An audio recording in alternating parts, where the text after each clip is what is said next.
Good morning once again. Ito po si mayroon tayong i-interviewin dito na nangangalakal. Ano po yung pangalan ninyo po? Ulit. Manuel Dantis po. Manuel Dantis. Opo. So taga saan po kayo? Bansal po. Sa Bansal. Opo. Barangay Bansal dito Opo. sa may pagano. So bakit kayo naglalakad-lakad? Ano bang purpose ninyo? Nagkakalakal ako, namumulot ako ng lata ng sardinas at saka puti ng soft drinks para meron akong may pili ng bigas. Okay. Sa naunawan kaya namin kayo sa hirap ng buhay.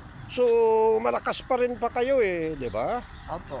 Ilan na anak ninyo? Wala po akong anak. Ay wala kayong Pan po ako yung matandang binata po. Ganon. Kaya pero may sarili kayong bahay.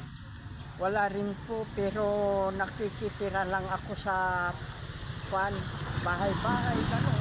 Sa gilid ng bahay. Ay, gano'n. Hindi, so, gano'n na yung katagalan yung ginagawa na tuloy-tuloy po kayong ganyan. Opo. So, after all, masaya naman kayo sa buhay. Sa ganyan na, Kaya lang, Oo. yun, pagpupulot ko, binigyan din ako ng Diyos lang. So, ang buhay nyo, palaging ganyan, araw-araw, naglalakad kayo, tapos Nagkakalakal po ako. So,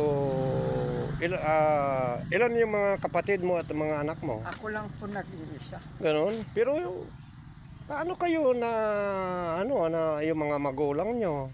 Ay, namatay na po sila. Ulila na po ako. So, nag-iisa ka na sa buhay. Opo. Hanggat ngayon, wala ka pang wala ka pang bahay at araw-araw na pagkain. Ay, pagka nagkalakal ako, 3 beses din ako kumakain.